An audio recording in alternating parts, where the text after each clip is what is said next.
परमापिते च मधुरं मधुरास्मृतिश्च बुद्धिं प्रबोधय प्रभो मधुबोधशक्तिं विद्यां प्रयच्छ परमां परिभावयामि कोमलं पूजयन् वेणुं श्यामलोऽयं कुमारकः वेदवेद्यं परं ब्रह्मं भासतं हृदये मम पूजन्तं राम रामेति मधुरं मधुराक्षरम् आरुह्य कविता शाखां वन्दे वाल्मीकिकोकिलं निगमकल्पतरोर्गलितं फलं शुकमुखादमृतद्रवसंयुतं पिबत भागवतं रसमालयं मुहुरहो रसिका भुवि भावुकाः रणादपि सुनीचेन तरोरपि सहिष्णुना अमानिना मानदेन कीर्तनीयः सदा हरिः नारायणाखिलगुरो भगवन्नमस्ते नारायणाखिलगुरो भगवन्नमस्ते नारायणाखिलगुरो भगवन्नमस्ते शिवाय नमः शिवलिंगाय नमः तन्मे मनः शिवसंकल्पमस्तु सर्वे भवन्तु सुखिनः। श्रीराम जय जय राम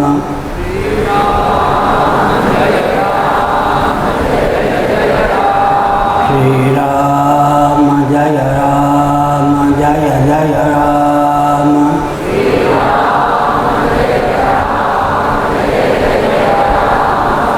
धर्म की अधर्म का प्राणियों में विश्व का गौ माता की गोहत्या भारत सर्वभूत हृदय धर्म सम्राट श्री स्वामी करपात्री जी महाराज की श्री जगन्नाथ महाप्रभु की श्री बलभद्र महाप्रभु की भगवती सुभद्रा देवी की हर हर महादेव। गोविंद जय जय गोपाल जय जय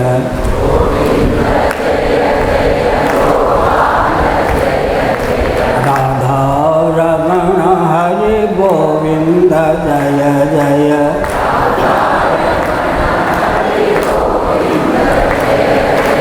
हे कृष्ण गोविंद हरे मुरारे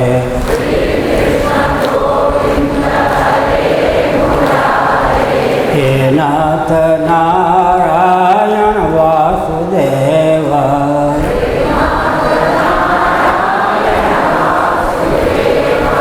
गोविंद जय जय गोपाल जय जय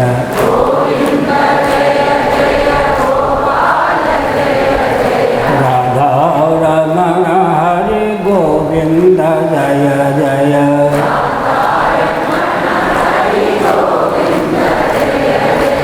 गोविंद जय जय गोपाल जय जय राधा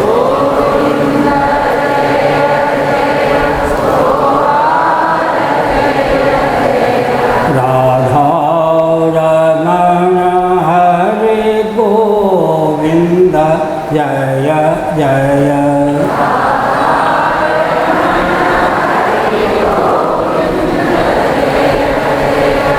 गोविंद जय जय गोपाल जय जय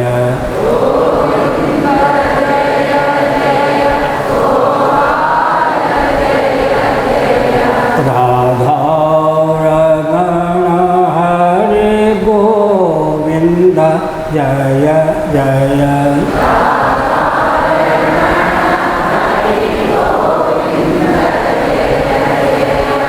श्री वृंदावन बिहारी लाल की जय। नमो महादेव्या। शंभो शिव शिव शिव शिव शिव शिव नारायण नारायण नारायण।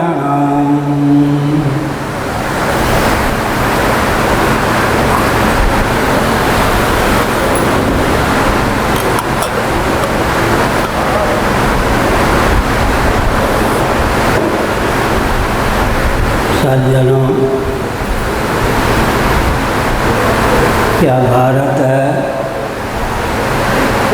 विश्व का हृदय है। साक्षात सच्चिदानंद स्वरूप सर्वेश्वर यहाँ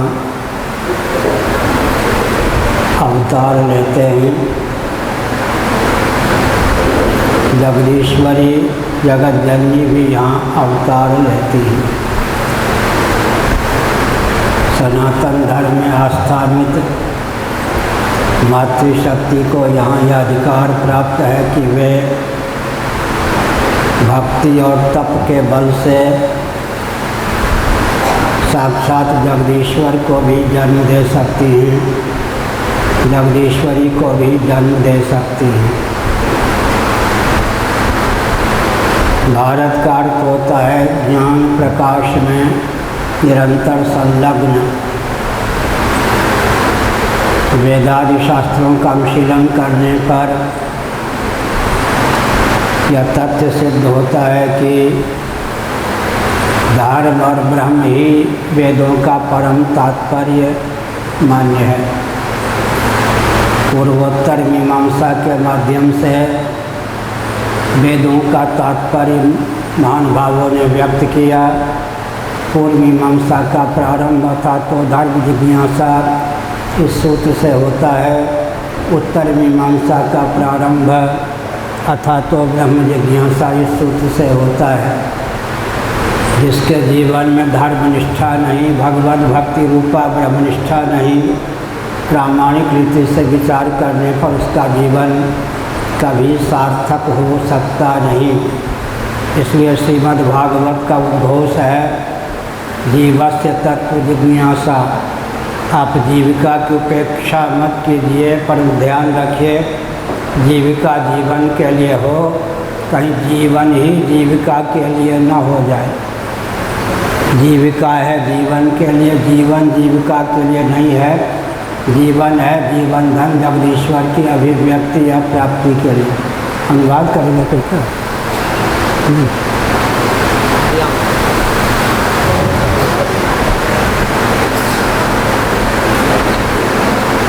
നമ്മുടെ ഈ ഭാരതം വിശ്വ ഹൃദയമാണ്. സച്ചിദാനന്ദ സ്വരൂപിയായിരിക്കുന്ന സർവേശ്വരൻ സദാ സന്നിഹിതനാണ് ഈ പുണ്യഭൂമിയിൽ. അതുപോലെ തന്നെ മാതൃശക്തിയും ഇവിടെ ഏറ്റവും ശ്രേഷ്ഠമാണ്. ജഗദീശ്വരിയായിട്ടുള്ള ആ ജഗജ്ജനനി സദാ ശക്തി പകർന്നുകൊണ്ട് ഇവിടെ സന്നിഹിതയാണ്. വേദ ശാസ്ത്രാദി പുരാണങ്ങളെല്ലാം നമ്മൾ പരിശോധിച്ചാൽ നമുക്ക് മനസ്സിലാവും വേദങ്ങളുടെയൊക്കെ പരമമായ താൽപ്പര്യം എന്ന് പറയുന്നത് ബ്രഹ്മജിജ്ഞാസയാണ്. അഥാതോ ധർമ്മജിജ്ഞാസ എന്ന പൂർവമീമാംസ തുടങ്ങുമെങ്കിൽ അഥാതോ ബ്രഹ്മജിജ്ഞാസ എന്നാണ് ഉത്തരമീമാംസ നമ്മെ ഓർമ്മപ്പെടുത്തുന്നത്. അതുകൊണ്ട് തന്നെ ഭാഗവതാദി പുരാണ അനുസന്ധാനങ്ങളുടെയും ലക്ഷ്യം എന്ന് പറയുന്നത് ബ്രഹ്മജിജ്ഞാസയാണ്. श्रीमद् भागवत का प्रारंभ सत्यम परम धीमय से होता है, समापन भी सत्यम परम धीमय से ही होता है। और सब प्रयोग है धीमय ध्यायेमा। परम सत्य परमात्म तत्व ध्यान करने योग्य है, वही जानने योग्य है और वही आत्मसात करने योग्य है। सत्यम परम धीमय वेद्यम, वेद्य भी वही है। निगम कल्पतर और गलितम फलम कमसार, भावना करने योग्य ध्येय भी वही है। यदि भगवान हमारे वेद्य हो जाते हैं, ध्येय हो जाते हैं, हमारा जीवन सार्थक हो जाता है। श्रीमद् भगवद गीता का संदेश है, यत् करोसि यदश्नासि यत् जुहोसि ददासि यत् तपस्यसि कौन्तेय तत्पुरुषमदर्पणम्। श्रीमद् भागवत के एकादश स्कंध का संदेश है, तदर्थे खिल चेष्टितम। हमारा जीवन जगदीश्वर के प्रति समर्पित हो, हमारी हर गतिविधि का विनियोग जगदीश्वर की अभिव्यक्ति या प्राप्ति में हो, तभी जीवन सार्थक हो सकता है, अन्यथा नहीं। श्रीमद् भागवतम समारंभिക്കുന്നത് ജന്മാന്ത്യസ്യ തൊന്നയാദിതരിതശ്ചാർത്യശ്വഭിജ്ഞസ്വരാട് തേനേ ബ്രഹ്മഹൃദായ ആദികവയെ മുഖ്യന്ത്യസൂരയ തേജോവാരിമതാം കഥാവിനിമയോ യത്ര സർഗോ മൃഷ ധാംനാ സ്വേന സദാ നിരസ്തകുഹകം സത്യം പരം ധീമഹി. തുടക്കം സത്യം പരം ധീമഹി, അവസാനവും സത്യം പരം ധീമഹി. ആ പരമമായ സത്യത്തെ, പരമാത്മ തത്വത്തെ ധ്യാനിക്കാം. ആത്മ സാക്ഷാത്കാരം തന്നെയാണ് ശ്രീമദ് ഭാഗവതത്തിൻ്റെ ലക്ഷ്യം. എന്താണ് ഭാഗവതം? നിഗമകൽപ്പതരോർ ഗളിതം ഫലം സുഖമുഖാത മൃതദ്രവ സംയുതം പിബത ഭാഗവതം. ഭഗവാൻ വേദ്യനാണ്, ധ്യേയനാണ്. ഭഗവത്ഗീതയും നമുക്ക് പറഞ്ഞു തരുന്നു, യത് കരോഷി യത് സ്നാസി യത് ജുഹോഷി ദദാസി യത് തപസ്യസി കൗന്തെയ തത്പുരുഷമദർപ്പണം. ഭാഗവതവും ഭാഗവതത്തിൻ്റെ ഏകാദശ ദ്വാദശ സ്കന്ധങ്ങളൊക്കെ ആത്മസമർപ്പണം, ഭഗവാനിലേക്ക് നമ്മെ തന്നെ സമർപ്പിക്കുന്ന ആ ആത്മസമർപ്പണത്തെയാണ് നമുക്ക് ഉപദേശിക്കുന്നത്. जैसे जल तरंग जल के प्रति स्वभावतः समर्पित है, तरंग का उदय स्थान, निलय स्थान, विलय स्थान जल ही सिद्ध होता है, वैसे ही जीवों के उदय स्थान, निलय स्थान, विलय स्थान, जीवन धन जगदीश्वर ही सिद्ध होते हैं। इसलिए भगवद गीता के दूसरे अध्याय के भाष्य में श्री रामानुजाचार्य महाभाग ने इस तथ्य को ख्यापित किया, भगवान की शरणागति कर्तव्य नहीं है, शरणागति स्वतः सिद्ध है, उसकी अनुस्मृति से जीवों का कल्याण सुनिश्चित है. ഭഗവത്ഗീതയിലും ശ്രീമദ് ഭാഗവതത്തിലും എല്ലാം നമ്മെ ഓർമ്മപ്പെടുത്തുന്നത് ശരണാഗതിയാണ്. നമ്മുടെ എല്ലാ പ്രവർത്തനങ്ങളും എല്ലാ കർമ്മങ്ങളും ഈശ്വരാർപ്പണമായിട്ട് ചെയ്ത് നമ്മെ തന്നെ ഭഗവാനിലേക്ക് സമർപ്പിക്കുന്നതാണ്. ഭാഗവതത്തിലാണെങ്കിലും ഭഗവത്ഗീതയിലാണെങ്കിലും ആ ശരണാഗതി തന്നെയാണ് നമ്മെ ഉപദേശിക്കുന്നത്. विषयान्ध्यायतश्चित्तं विषयेषु विसर्जते मां स्मर्तश्चित्तं मय्येव प्रविलीयते. उद्धव जी के प्रति भगवान श्री कृष्ण का एकादश स्कंद उपदेश है। विषयों का चिंतन करता हुआ व्यक्ति का चित्त विषयों में रम जाता है, लेकिन मेरा चिंतन करता हुआ मुझमें ही लीन विलीन प्रविलीन हो जाता है। इसलिए भगवान शंकराचार्य महाभाग ने अपने ग्रंथों में इस तथ्य को उद्भाषित किया कि चित्तम चिदिति जानीया तकार रहितम यदा तकारो विषयाध्यास जपा रागो यथा मणौ. स्फटिक मणि स्वच्छ होती है, जपा कुसुमनिष्ठ लालिमा का उसमें अध्यास होता है. यह एक्सेप्शन अपवाद है. धर्मी का अध्यास हुए बिना भी धर्म का अध्यास हो जाता है. जपा कुसुम का अध्यास न होकर जपा कुसुमनिष्ठ लालिमा का अध्यास हो जाता है. इसी प्रकार से चित्त चौयिकाची तो संयुक्त चित्त से अगर तकार हटा दें विषयाध्यास, तो चित्त चार खाने चित्त होकर चिन्मात्र होकर शेष रहता है. इसलिए विषयाध्यास विनिर्मुक्त चित्त का नाम ही भगवान शंकराचार्य ने बताया चित्त है. ശ്രീമദ് ഭാഗവതത്തിൽ ഏകാദശ സ്കന്ധത്തിൽ ഭഗവാൻ ഉദ്ധവർക്ക് നൽകുന്ന ഉപദേശത്തിൽ പറയും, വിഷയാൻ ധ്യായതശ്ചിത്തം വിഷയേഷു വിഷജ്യത്തെ മാം അനുസ്മരതശ്ചിത്തം മയ്യേവ പ്രവിലീയത്തെ. ഇത് വലിയൊരു ഉപദേശമാണ്. ഈ ഒരു നമ്മൾ സാധാരണ വിഷയങ്ങളിലേക്ക് മനസ്സ് വ്യാപരിച്ചു കഴിഞ്ഞാൽ അത് വിഷയവിദൂഷിതമായി തീരുന്നു. എന്നാൽ ഭഗവാനെയാണ് സ്മരിക്കുന്നതെങ്കിൽ ആ മനസ്സ് ഭഗവാനിൽ ലയിക്കുന്നു. ഈ ഒരു തത്വം തന്നെ ശങ്കരാചാര്യ സ്വാമികളും ഉദാഹരിച്ചിട്ടുണ്ട്. ജപാകുസുമത്തെ ചെമ്പരത്തിയുടെ ആ ചുവപ്പ് ലാലിമയെക്കുറിച്ച് പറയുമ്പോൾ, വിഷയ ധ്യാനത്തെക്കുറിച്ചും അധ്യാസത്തെക്കുറിച്ചും പറയുമ്പോൾ നമ്മളിലേക്ക് എങ്ങനെയാണ് മറ്റുള്ള വാസനകൾ വന്നു കയറുന്നത്, അങ്ങനെ നമ്മളെ മനസ്സിനെ എങ്ങനെയാണ് മലിനമാക്കുന്നത്. അതുകൊണ്ട് തന്നെ ചിത്തം എന്ന് പറയുന്നത് പരിപൂർണമായിട്ടും ഈ വിഷയ ദൂഷിതങ്ങളിൽ നിന്നും മുക്തമായിട്ടുള്ള മനസ്സാണ് ആചാര്യസ്വാമികൾ ചിത്തം എന്നുള്ളത് കൊണ്ട് ഉദ്ദേശിക്കുന്നത്. प्रायः लोगों को भ्रम होता है कि अनासक्ति या विरक्ति प्राप्त होने पर हानि होगी, हम घाटे में रहेंगे। लेकिन भगवान शंकराचार्य महाभाग ने छांदोग्य उपनिषद के 8वें अध्याय के भाष्य में तथ्य को उद्भाषित किया है। जो जिसमें अनुरक्त होता है वह उसके अधीन होता है, जो जिससे विरक्त होता है वह उसका अधिपति हो जाता है। जो समस्त अनात्मक प्रपंच से विरक्त होता है वह समस्त अनात्मक प्रपंच का अधिपति हो जाता है। इसलिए यह विचार करना चाहिए, विषयों की अधीनता हमको प्रिय है या विषय हमारे अधीन हो जाएं, उनके हम अधिपति हो जाएं, यह प्रिय है। അനാസക്തി അല്ലെങ്കിൽ വിരക്തി എന്നുള്ളത് വലിയൊരു തത്വമാണ്. ആചാര്യസ്വാമികളും ഇതിനെക്കുറിച്ച് പറയും. നമ്മൾ വിഷയങ്ങളിൽ നമ്മൾ എപ്പോഴാണോ നമ്മുടെ മനസ്സ് ആസക്തമാകുന്നത് അപ്പോൾ നമ്മൾ വിഷയങ്ങൾക്ക് അടിമപ്പെട്ടു പോവുകയാണ്.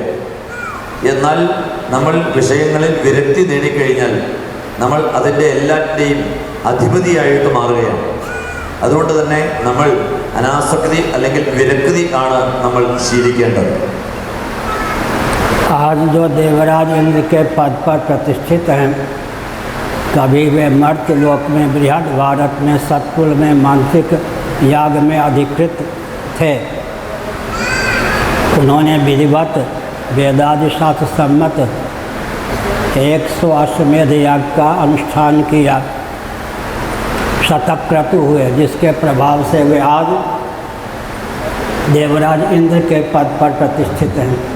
आज जो हिरण्यगर्भ ब्रह्मा जी के पद पर प्रतिष्ठित हैं, बृहदारण्यक उपनिषद के अनुसार मर्त्य लोक में, बृहद भारत में, सतकुल में, मानसिक याग में अधिकृत थे वे। इंद्र का पद भी उनके चित्त को समाकृष्ट करने में समर्थ नहीं हुआ। ब्रह्म पद प्राप्ति की भावना से, हिरण्यगर्भात्मक ब्रह्मा होने की भावना से उन्होंने अहंग्रह उपासना परिपुष्ट की, जिसके फलस्वरूप वे आज हिरण्यगर्भ ब्रह्मा जी के पद पर प्राप्त हैं।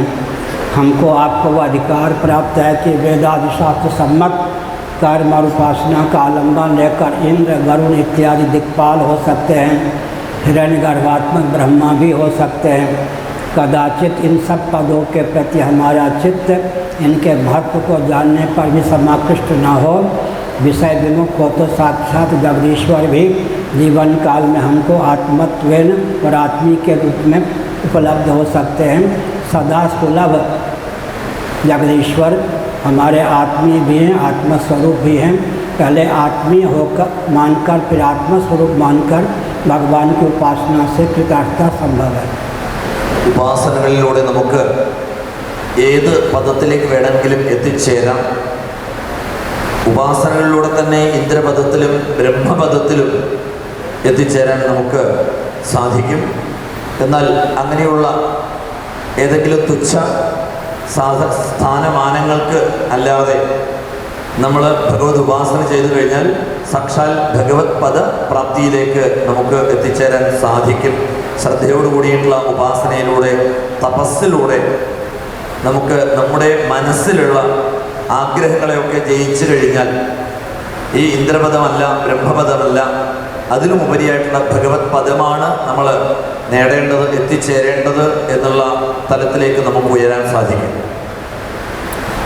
इंद्रियाणि पराण्याहु इंद्रियेभ्य परम मन, मनसस्तु परा बुद्धि, यो बुद्धे परतस्तु सह। भगवान श्री कृष्ण ने अर्जुन को यह उपदेश दिया। शब्द, स्पर्श, रूप, रस, गंध ये विषय हैं। इनके अभिव्यंजक संस्थान सत, चंदन, वनिता, व्यंजनादि का नाम भी विषय है। इनको उद्भाषित करने वाली इंद्रियां हैं। इंद्रियों को उद्भाषित करने में समर्थ मन है। मन को उद्भाषित करने में समर्थ बुद्धि है। हमारा पूरा का पूरा लिंग शरीर आतिवाहिक शरीर या सूक्ष्म शरीर करणात्मक है, स्थूल शरीर कार्यात्मक है। कार्यकरण से अतीत देवता हैं, अधिदैव इंद्रादि, और उनसे भी अतीत जीव तत्व है। जीव के नियामक जगदीश्वर हैं। सोपाधिक धरातल पर एक सच्चिदानंद परमात्मा ही जीव जगत जगदीश्वर होकर उल्लसित हैं। निरुपाधिक धरातल पर जीव जगत जगदीश्वर का मौलिक स्वरूप सच्चिदानंद तत्व ब्रह्म ही सिद्ध होता है। इंद्रियाणि परान्नाहु इंद्रियेभ्यः परं मनः മനസ്സസ്തു പരാബുദ്ധി എന്നിങ്ങനെ ഭഗവത്ഗീതയിൽ നമ്മളെ ഉപദേശിക്കുന്നുണ്ട്. ഇന്ദ്രിയങ്ങൾ വളരെ പ്രധാനങ്ങളാണ്. ഇന്ദ്രിയങ്ങൾക്കൊക്കെ ഓരോ അധിഷ്ഠാന ദേവതകളുണ്ട്. ആ ദേവതകളിലൂടെ അല്ലെങ്കിൽ ആ ദേവതകളുടെ പ്രസാദത്തിലൂടെ നമുക്ക് ആ ഭഗവത് പദത്തിലേക്ക് എത്തിച്ചേരാൻ സാധിക്കും. മനസ്സ്, ബുദ്ധി, അഹങ്കാരാദികൾ ഇതിനെയൊക്കെ ജയിച്ചുകൊണ്ട് നമുക്ക് ഈ ഒരു ഉപാസനയിലൂടെ ഭഗവത് പദത്തിലേക്ക് എത്തിച്ചേരാൻ സാധിക്കും. गोस्वामी तुलसीदास जी ने इस तत्व को अपने शब्दों में व्यक्त किया।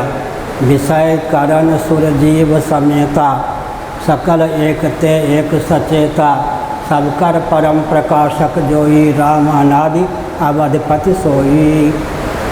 विषय उद्भासित हैं कर्णग्राम से, कर्मेंद्रिय ज्ञानेन्द्रिय अंतःकरण प्राणों से। कर्णग्राम उद्भासित है देवताओं से। देवता जीव से उत्कृष्ट हैं या अपकृष्ट, जगदीश्वर भगवान की बात में नहीं कह रहा। इंद्रादि जो देवता हैं वो जीव से उत्कृष्ट हैं या अपकृष्ट, या ज्वलंत प्रश्न उठता है।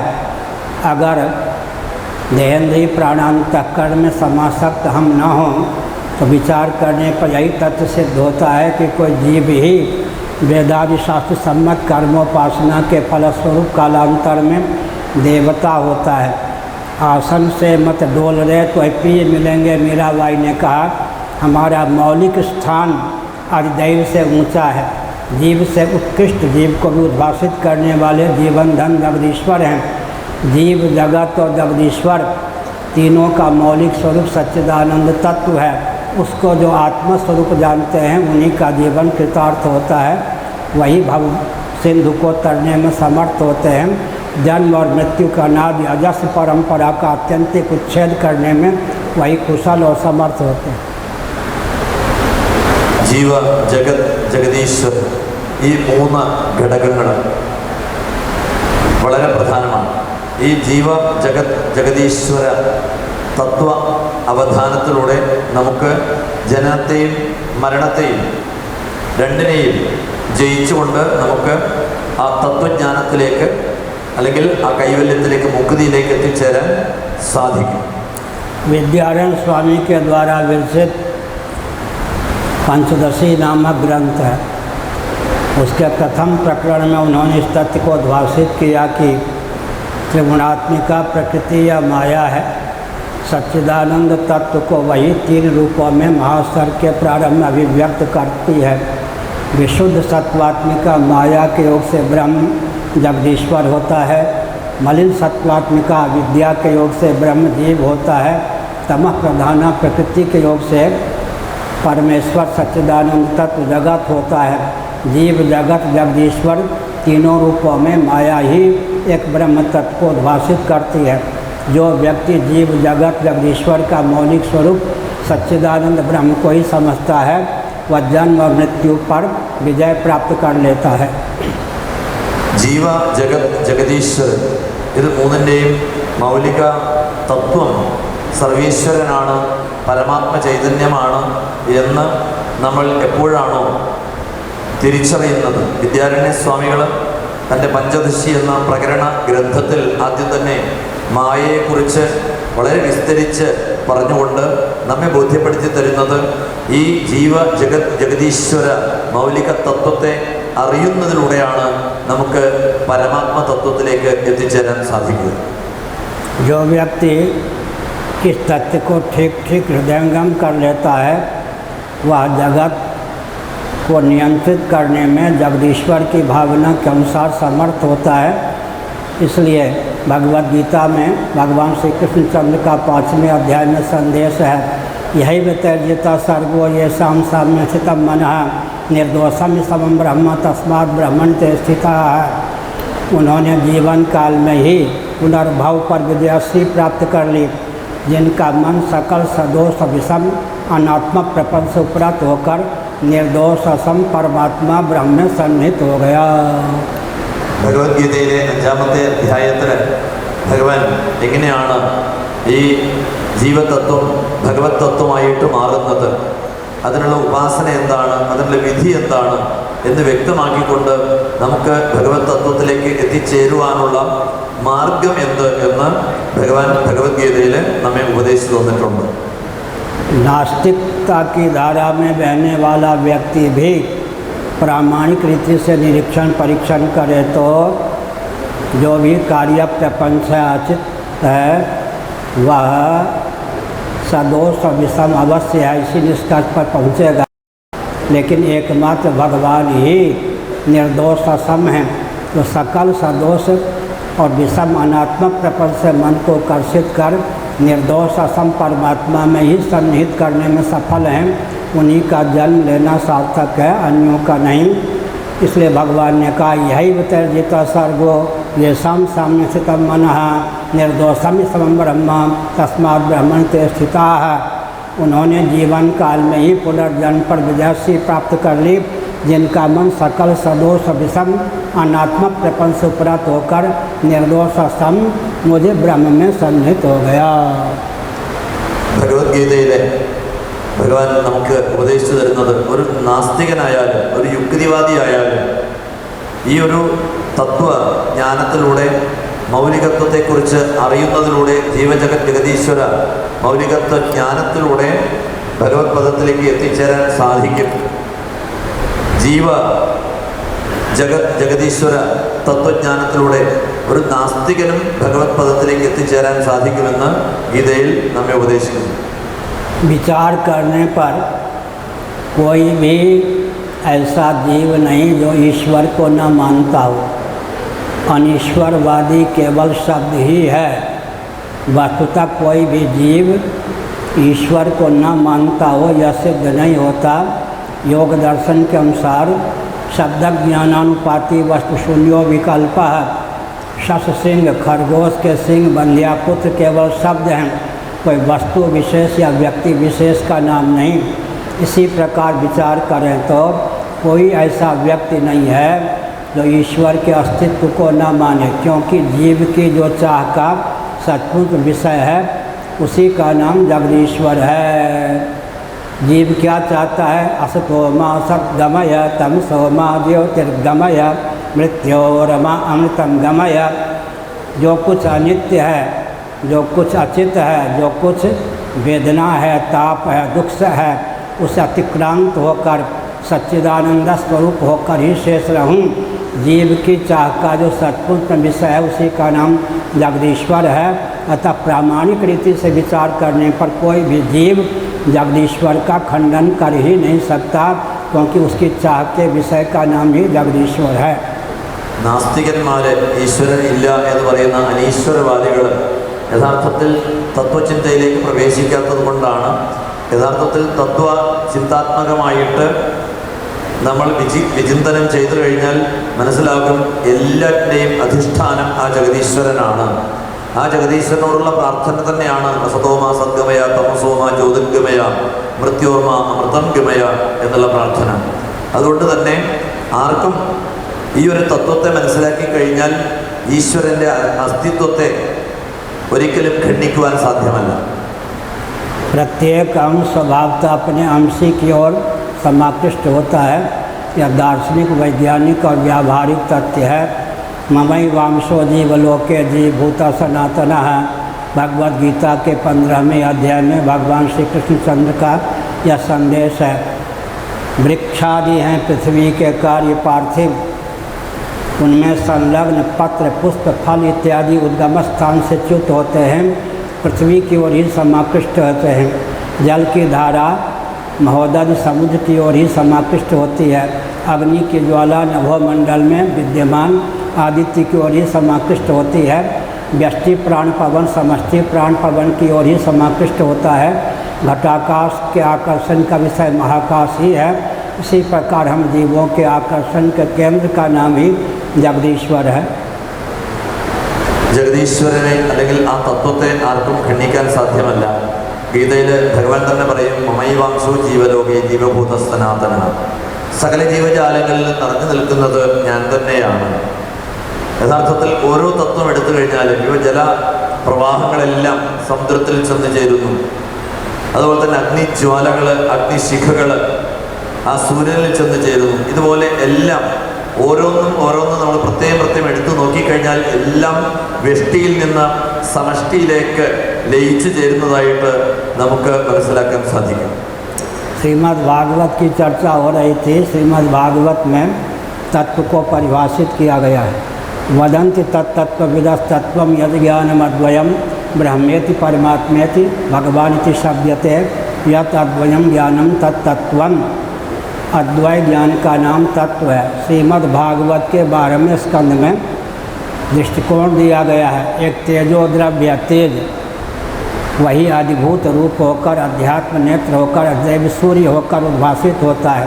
इसी प्रकार अद्वय ज्ञान ही ज्ञाता ज्ञान ज्ञेय के रूप में, दृष्टा दर्शन दृश्य के रूप में, प्रमाता प्रमाण प्रमेय के रूप में उल्लसित है।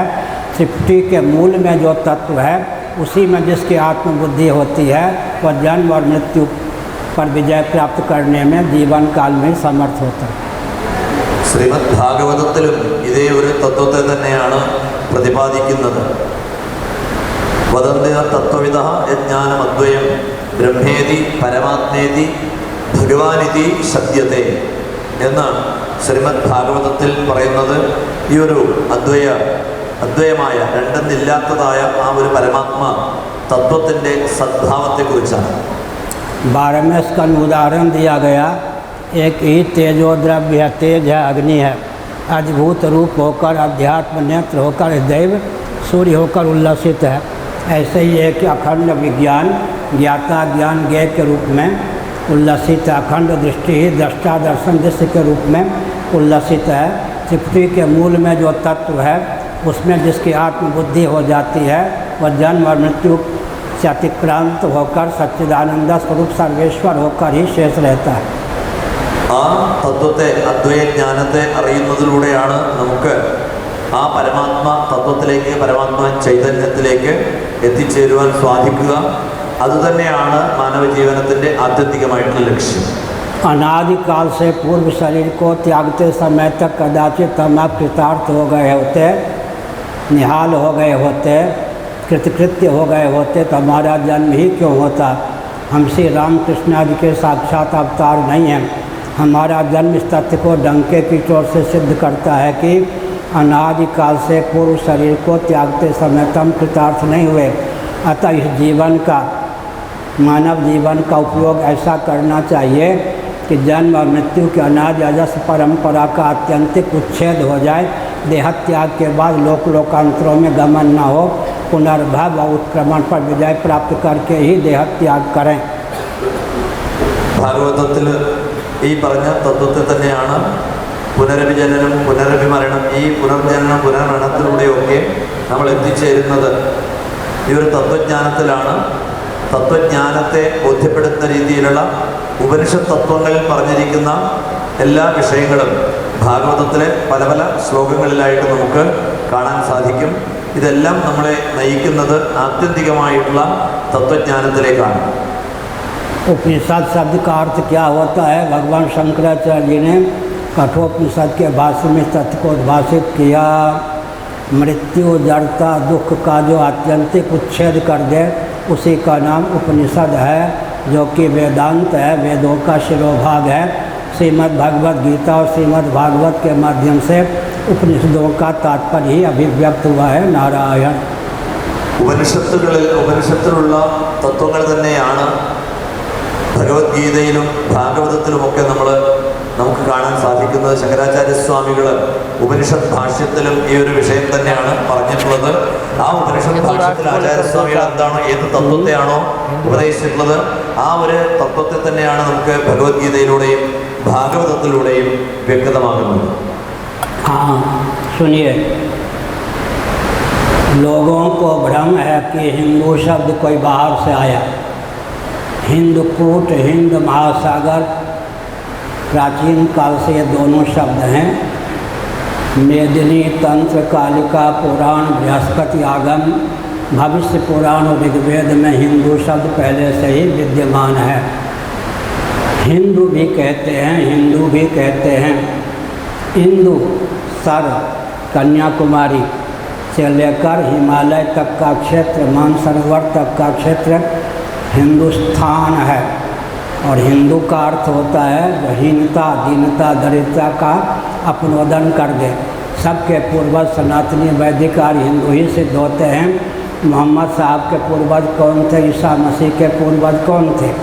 बृहदारण्यकोपनिषद का अनुशीलन करने पर सिद्ध होता है श्रीमन नारायण से सर्वजीव घनात्मक, सर्वदेव घनात्मक हिरण्यगर्भ संज्ञक ब्रह्मा जी की अभिव्यक्ति हुई।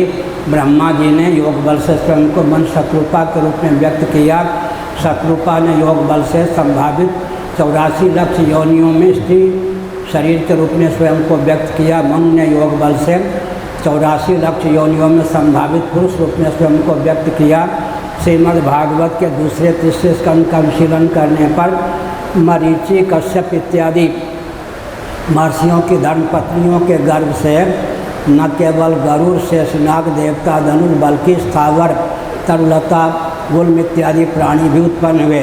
सबके पूर्वज सनातनी वैदिक आर्य हिंदू ही सिद्ध होते हैं। इसलिए गर्व से कहें हिंदू हैं।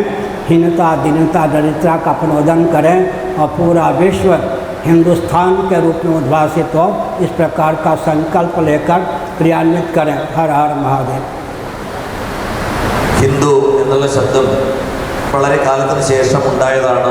നമ്മുടെ പൗരാണിക ഗ്രന്ഥങ്ങളിലൊന്നും അങ്ങനെ ഒരു പദമേ ഇല്ല എന്ന് പറയാറുണ്ട്. അത് തെറ്റാണ്. നമ്മുടെ പുരാണങ്ങളിലൊക്കെ ഉണ്ട്. ഭവിഷ്യ പുരാണത്തിൽ വളരെ വ്യക്തമായിട്ട് ഹിന്ദു എന്നുള്ള ശബ്ദത്തെ കുറിച്ച് പറയുന്നുണ്ട്. मेदिनी, तंत्र, बृहस्पति आगम, कालिका पुराण, भविष्य पुराण, ऋग्वेद में हिंदू शब्द पहले से विद्यमान है। വളരെ പ്രാചീന പുരാണങ്ങളിലൊക്കെ ഈ ഹിന്ദു ശബ്ദമുണ്ട്. ഹീനതാം, ദീനതാം, അപനോദയതി എന്നുള്ള അർത്ഥത്തിൽ ബൃഹദാരണ്യ ഉപനിഷത്ത് നമ്മൾ ശ്രദ്ധിച്ചു കഴിഞ്ഞാലും ഇതേ സാരം, ഇതേ അർത്ഥം വരുന്ന പദങ്ങൾ നമുക്ക് കാണാൻ സാധിക്കും. അതുകൊണ്ട് ഹിന്ദു എന്നുള്ള പദം ഇപ്പോൾ നിർമ്മിച്ചതല്ല, അത് പുരാണം തന്നെയാണ്. ഈ ഹിന്ദുസ്ഥാനം എന്നുള്ളത് നമ്മുടെ അഭിമാനമാണ്. അതുകൊണ്ട് നമുക്ക് എല്ലാവർക്കും ഞാൻ ഹിന്ദുവാണ് എന്നുള്ള ഒരു അഭിമാനമാണ് നമുക്ക് എല്ലാവർക്കും ഉണ്ടാകേണ്ടത്. इंदु सरोवर कन्याकुमारी से लेकर मानसरोवर तक का क्षेत्र हिंदुस्तान का है. ഹിന്ദു മഹാസാഗർ, കന്യാകുമാരിയിലുള്ള സമുദ്രം, ഹിന്ദു മഹാസമുദ്രം മുതൽ അതുപോലെ തന്നെ മാനസ സരസ് വരെയുള്ള വിശാലമായിട്ടുള്ള ഭൂപ്രദേശമാണ് ഹിന്ദുസ്ഥാനം എന്നറിയപ്പെടുന്നത്. यहाँ के चक्रवर्ती नरेंद्र सप्तद्वीपा मेदिनी के एक छत्र सम्राट हुए. आजकल 6 द्वीप विलुप्त हो गए हैं. ज्यों महायंत्रों का प्रचुर आविष्कार और प्रयोग होता है, त्यों दिव्य वस्तु और व्यक्ति का विलोप होता है. आजकल भौगोलिक धरातल पर क्षार सिंधु से परिवेष्टित भूभाग ही हमको सुलभ है. 6 द्वीपों का विलोप हो गया. फिर भी हम संकेत करते हैं सप्तद्वीपा मेदिनी पर रघुदिलीप इत्यादि शासन करते थे. हमारा प्राचीन इतिहास है. सबके हृदय को जीतना, सबके जीवन को इतना समुन्नत करना कि सब मृत्यु, जड़ता, दुख से अतिक्रांत होकर सच्चिदानंद स्वरूप होकर शेष रहें. ये हमारी संस्कृति है. हमने संकेत किया यह जो जगत है भेद से युक्त है. हम भेद का ऐसा सदुपयोग करें कि निर्भेद परमात्मा तक पहुँच जाएं. भेद का शास्त्र सम्मत विधा से जो उपयोग करता है निर्भेद परमात्मा तक अपने मन को पहुँचाने में समर्थ होता है. हर हर महादेव. നമ്മുടെ ഇപ്പോഴുള്ള ഈ ഭാരതമല്ല, യഥാർത്ഥത്തിൽ സപ്തദ്വീപവതി മഹി എന്നാണ് നമ്മുടെ പുരാണങ്ങളിലൊക്കെ പറയുന്നത്. അത്രയും വിശാലമായിട്ടുള്ളൊരു സാമ്രാജ്യത്തിൻ്റെ ആൾക്കാരാണ് നമ്മൾ. അതുകൊണ്ട് തന്നെ ആ രീതിയിൽ ഇത്രയും വിശാലമായിട്ടുള്ളൊരു ഭൂപ്രദേശത്തുള്ളവരാണ് എന്നുള്ള ഒരു അഭിമാനത്തോടു കൂടിയിട്ട് നമ്മുടെ രാജാക്കന്മാരെല്ലാവരും തന്നെ ഇത്രയും വലിയൊരു ഭൂഭാഗത്തിൻ്റെ ഭരണാധികാരികളായിരുന്നു എന്ന് മാത്രമല്ല, അവർ ആ ഭരണത്തോടൊപ്പം തന്നെ ഈശ്വരോപാസന ചെയ്തുകൊണ്ട് അവർ ഭഗവത് പദപ്രാപ്തിയിൽ എത്തിച്ചേർന്നവരായിരുന്നു നമ്മുടെ പണ്ടുള്ള രാജാക്കന്മാരും ഭരണാധികാരികളും. അവരെല്ലാവരും ശാസകരായിരുന്നു, ഒപ്പം തന്നെ ഉപാസകരുമായിരുന്നു.